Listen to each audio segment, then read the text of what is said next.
Okay, so this deep dive, it's all for you. Yeah. We've got your sources, Yeah. and it's all about that 2025 housing market, right? Mm-hmm. Specifically in North Tonawanda. You mentioned being a first-time home buyer, which is huge. Right. We want to break down what you sent, forecasts, articles, the whole shebang, what's going on in the market right now, mortgage rates, what can you expect, and, policies, those national things that can really make a difference locally. And then this is key. We'll highlight those assistance programs you might be able to use in North Tonawanda. Right, because it's one thing to understand the national picture, but you're looking at a very specific local market. Exactly. So how those two levels interact, that's where the real insights come in. Okay, so naturally I'm seeing the Federal Reserve, the Fed, they seem to be kind of calling the shots. Based on what you read, what's their game plan right now? Inflation, that's their big concern. Yeah. February 2025, inflation was at 2.8%. It's down, but still above their 2% target. Unemployment's pretty low, 4.1%.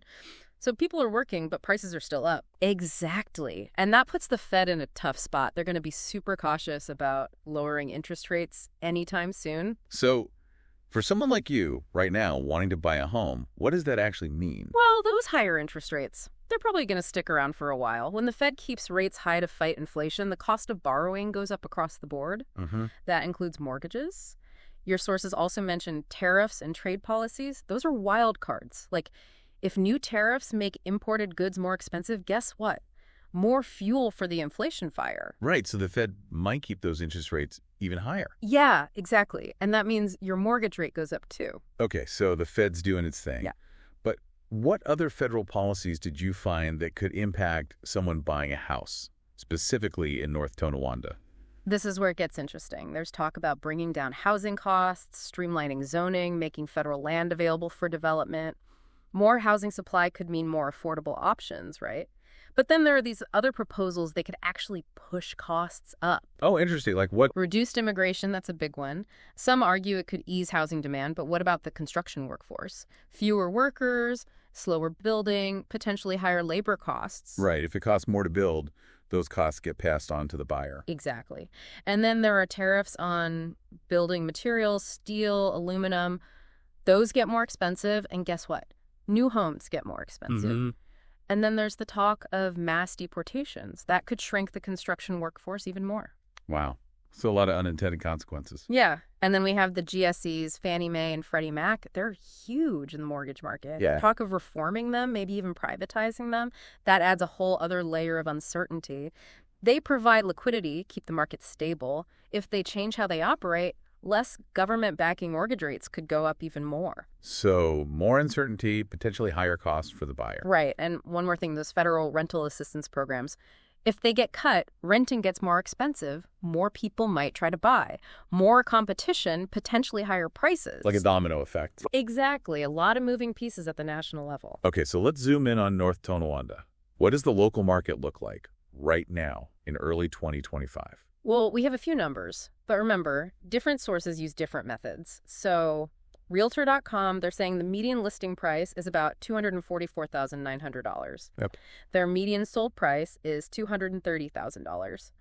They're calling the market balanced homes, taking about 32 days to sell. Balanced, that's good, right? Could be. But then we have Rocket.com. They're saying the median sold price is higher, $254,000 for February. They think it's more of a seller's market. Huh. So different interpretations. Yeah, and Zillow, they're estimating an average home value of $253,450 as of late February, closer to Rocket.com's number. Okay, so somewhere in that range. Probably. But what's really striking is the year-over-year price increase.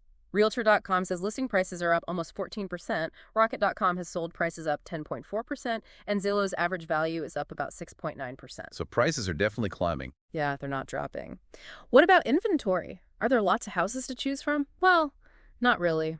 Rocket.com says listings were down over 30% in February, only 67 reported. Wow, so not a ton of options. No. And fewer homes sold or pending, too. Maybe it's seasonal, maybe buyers are spooked by those higher interest rates. And if you do find a house, how long does it take to sell? Pretty quickly, it seems. Realtor.com says 32 days on average, but Rocket.com says 23 days average listing age.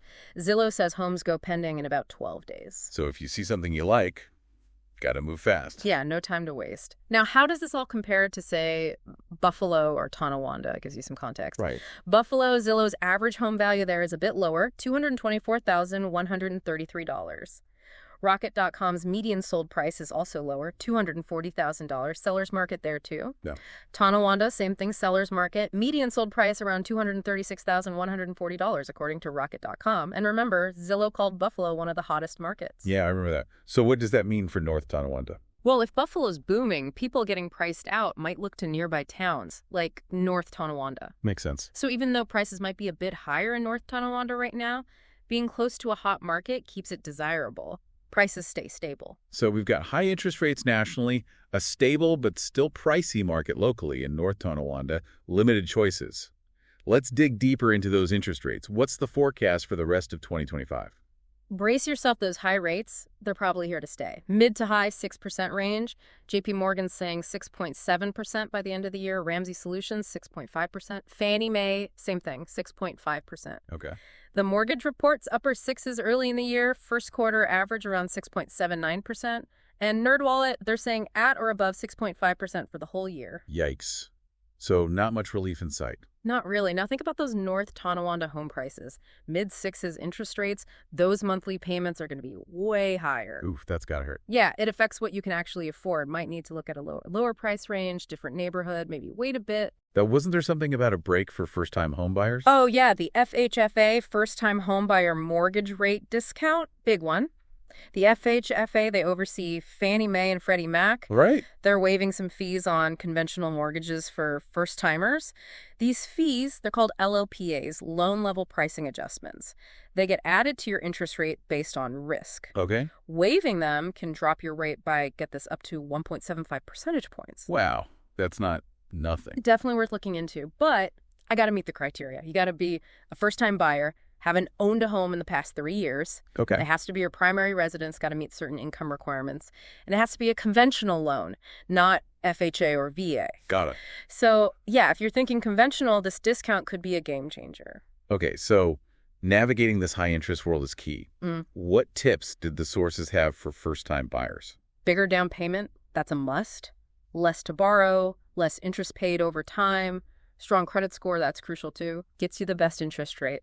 And then there's this thing called the lock-in effect. Lock-in. Yeah, people who got low rates a while back, they're staying put, don't want to sell, get stuck with a higher rate.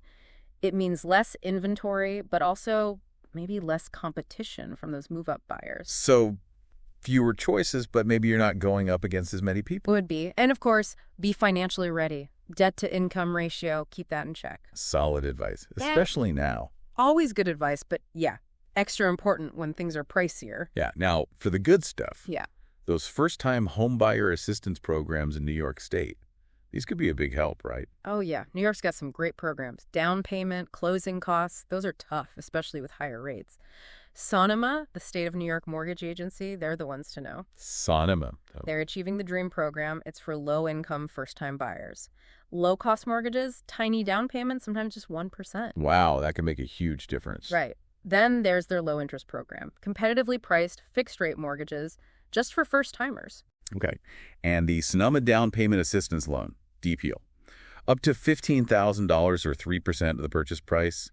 Sometimes it's a 0% interest loan, forgivable after like 10 years. Wait, forgivable, so you don't have to pay it back. If you meet the conditions, yep. Yeah. Free money for your down payment.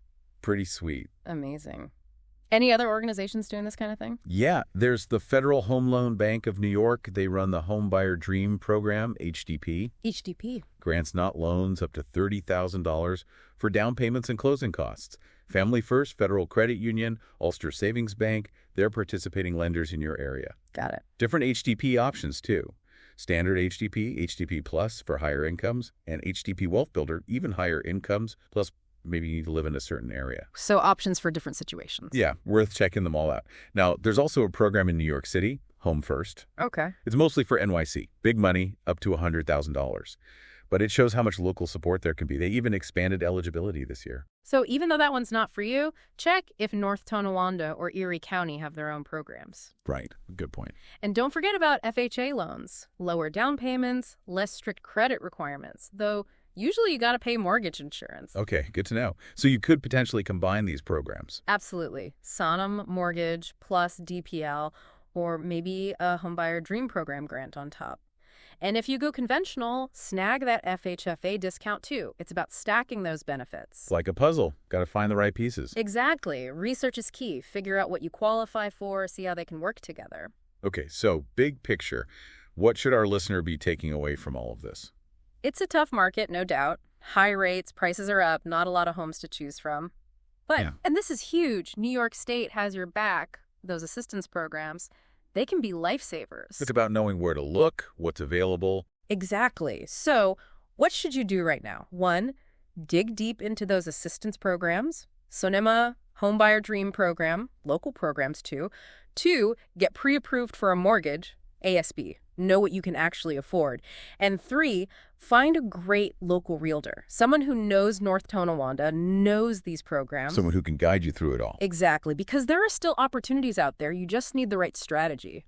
This has been so helpful. So here's something to think about. National trends, local market quirks, those assistance programs. What does it all mean for you? What kind of opportunities might be hiding in plain sight in North Tonawanda this year? With the right knowledge, the right people in your corner, you might just find the perfect home, even in this crazy market. Knowledge is power, right? Absolutely. And preparation. Do your homework, get ready, and who knows what you might find. It's exciting, even with all the challenges. It is. Thanks for all the insights. My pleasure. Good luck out there. You got this. Thanks for listening, everyone. Bye.